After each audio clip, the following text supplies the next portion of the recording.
Gracias por seguirnos en nuestro canal.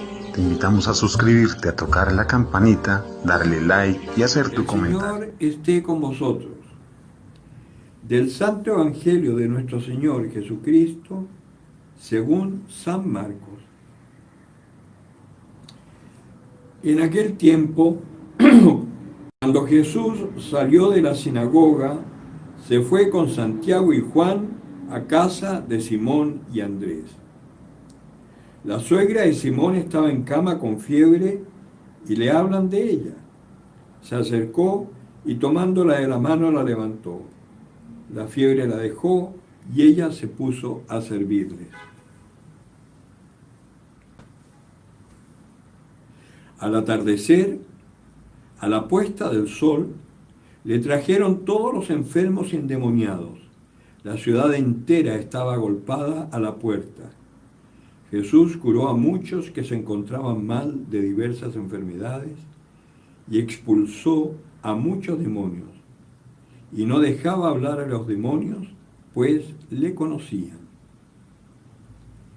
De madrugada, cuando todavía estaba muy oscuro, se levantó, salió y fue a un lugar solitario y allí se puso a hacer oración.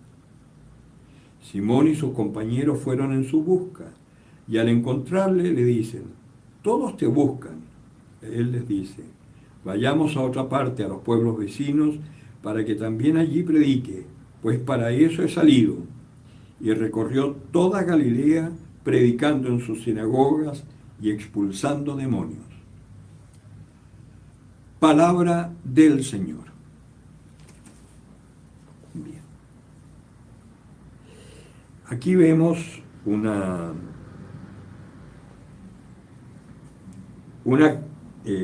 palabra que nos muestra una de las características fundamentales de Jesús, que eso es realmente el amor al que estamos llamados nosotros. Jesús no tiene descanso, no para.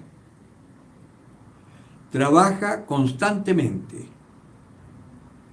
Él en algún momento le dice a los discípulos: es necesario trabajar mientras es de día. Llega la noche donde no se puede hacer nada. Y esto es algo que nosotros también deberíamos tener presente, porque los tiempos que vivimos podríamos llamarlo como un atardecer. La noche ya está cerca.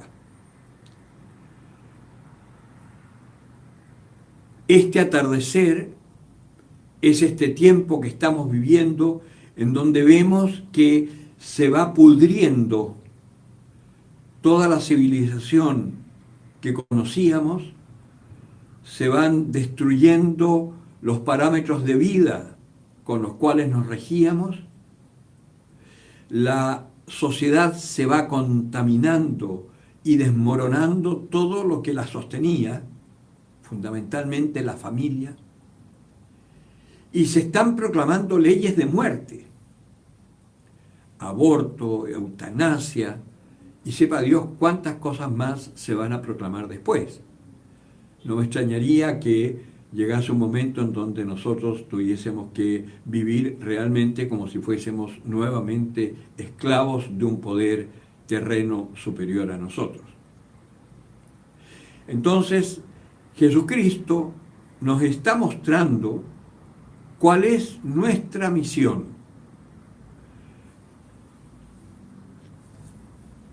En la carta a los Hebreos, que hoy se habrán dado cuenta que el pasaje es un poquitito más claro y más sencillo, ¿no? Habla de una cosa que es muy importante, ¿no? Así como los hijos participan de la carne y de la sangre, también participó él de las mismas. Dios, viendo que estábamos perdidos, se hizo hombre. Le hizo una promesa a su pueblo, que un día enviaría a un Mesías cuando llegara la plenitud de los tiempos. Y esa plenitud de los tiempos llegó, y por eso apareció Jesucristo encarnado en una virgen, el mismo Dios que se hace hombre y toma nuestra carne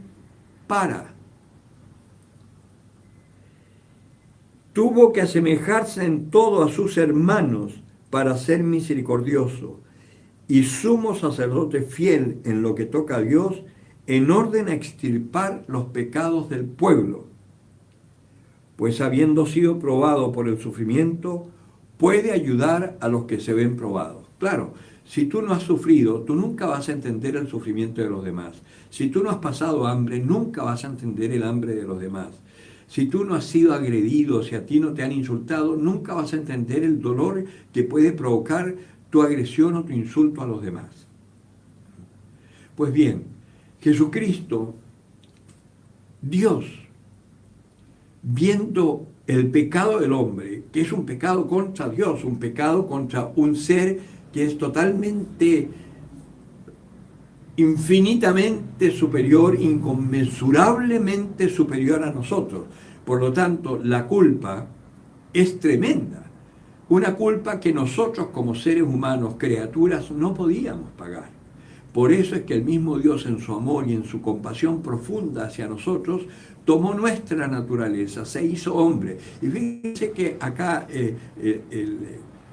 el apóstol que escribe dice, no lo hizo por los ángeles,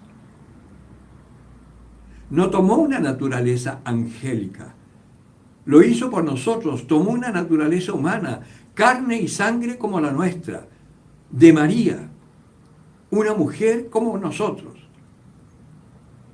para que así como hombre pudiera aniquilar a ese que nos tiene a nosotros sometidos a esclavitud, que es el demonio.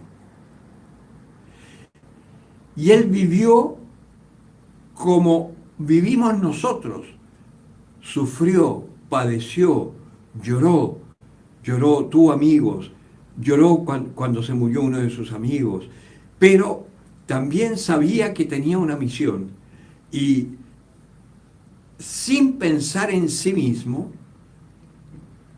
él siempre le preguntaba al Padre, ¿qué quieres que haga? ¿Qué hago hoy? Por eso, nosotros vemos acá en el Evangelio, vemos unos pasajes impresionantes, ¿no? Sale de una sinagoga donde ha estado predicando, donde ha expulsado demonios, ¿no? Cura en Cafarnaúm a un endemoniado y después de ahí de esa sinagoga, que los restos de esa sinagoga todavía existen, ¿no? Se va a la casa de Pedro, que en la casa de Pedro los restos también existen, aunque están tapados por una iglesia harto fea por lo demás, que impide verla perfectamente, pero bueno, son cosas que hacemos que a veces no pensamos el daño que podemos hacer ante los lugares históricos. Se va a la casa de Pedro y resulta que allí está la suegra. Ahí hay una cosa, por ejemplo, que muchos dicen que los sacerdotes pueden ser casados, ¿eh? Porque Pedro tenía suegra y es el sumo sacerdote, al final es la cabeza de los apóstoles. Pero resulta que habla de la suegra y no de la mujer. Si hubiese estado casado, lo más probable es que sale la mujer a recibirlos y se mencionaría de alguna manera. Lo más probable es que Pedro era viudo, pero vivía con su suegra, ¿no?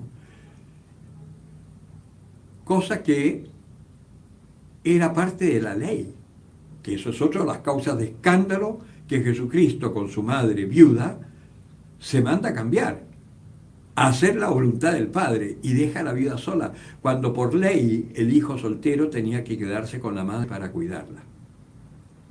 Bueno, de esa misma forma me imagino que Pedro habrá tenido que quedarse con la suegra porque no tendría otra familia para cuidarla. Y estaba enferma. Y llega Jesús y le dicen, y la sana, sigue trabajando. Luego, a raíz de eso, llega por la tarde toda la ciudad, que no era muy grande en ese momento, pero toda la ciudad frente a la casa de Pedro a pedir ayuda a Jesucristo. Y Jesucristo sana, cura, espanta demonios, etc. Y después, ¿no?, se va de madrugada a orar al Padre. Un breve descanso y vuelta a unirse con su Padre para saber qué hacer. Y parte a otras ciudades porque también tiene que evangelizar ahí.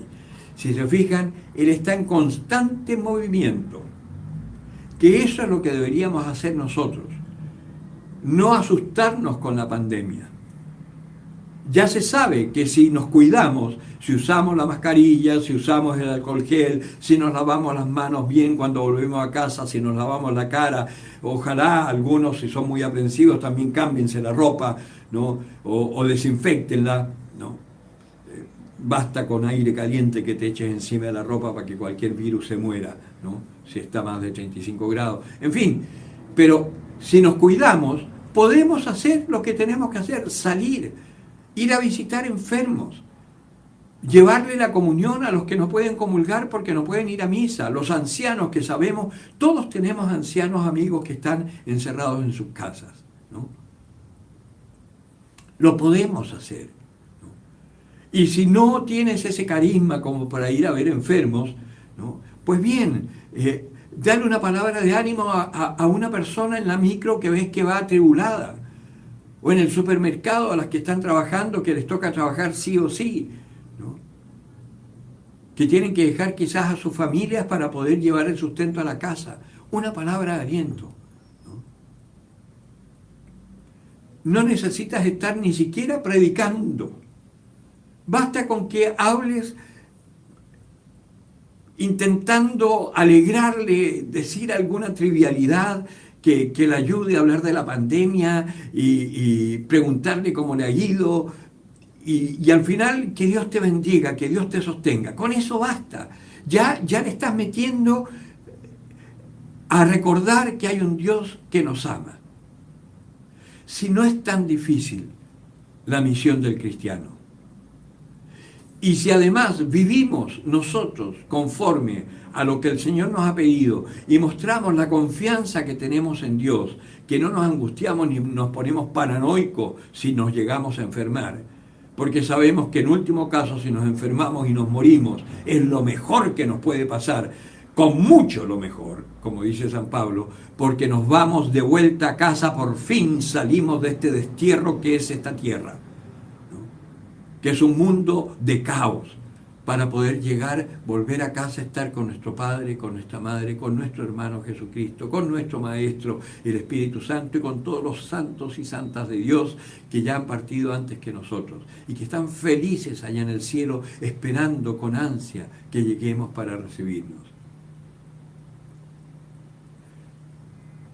No hay temor en el amor, una frase que escuché por ahí, no sé quién la dijo, no sé si es de la Biblia o no, pero la escuché y es verdad. No hay temor en el amor. Y como decía Santa Teresa, nada te turbe, nada te espante. Quien a Dios tiene, nada le falta. Solo Dios basta. Pues bien, ánimo hermanos. Este tiempo de lo que llamamos el tiempo ordinario, es un tiempo donde el Señor nos va a estar hablando constantemente. De hecho, las oraciones en la misa son las mismas durante toda la semana. Cada semana tiene un grupo de oraciones al comienzo y al final, que son las mismas, ¿no? Y eso tiene un sentido, que nos vayamos creyendo la palabra del Señor. Precisamente en la oración del comienzo, como lo recordaba también ayer, estamos pidiéndole al Señor que nos mande la fuerza para hacer lo que Él nos pide, ¿no? Les hablaba de la gratuidad. Es el Señor quien lo hará en nosotros. Nosotros solamente prestamos nuestro cuerpo, nuestra voluntad, para que el Señor actúe por medio nuestro. Y esa es la mayor felicidad. Es como cuando tú dejas de hacer algo que quieres hacer por darle el gusto a tu mujer, ¿no? Ella quiere ir a la playa, tú querías ir a la montaña, te vas a la playa por darle el gusto a ella. No es que tú dejes de ser tú, sino que tú estás haciendo algo maravilloso por tu mujer, ¿no? Pues eso. O bien, aunque tú estás muy cansada, llega tu marido, ¿no? Y en vez de regañarlo por todas las cosas que dejó de hacer, o que no te llamó, o que no trajo, o que no pensó que faltaba el pan, en fin, en vez de regañarlo, lo acoges, lo recibes, le das un besito y todo. No vas a dejar de ser tú, pero sí vas a ser feliz a tu marido, y eso te hará tremendamente feliz. Hermanos, buscando la voluntad de Dios es nuestra plenitud. Nada nos puede hacer más felices que buscar la voluntad de Dios. Bien, el que tenga oídos para oír, que oiga. Gracias por seguirnos en nuestro canal. Te invitamos a suscribirte, a tocar la campanita, darle like y hacer tu comentario.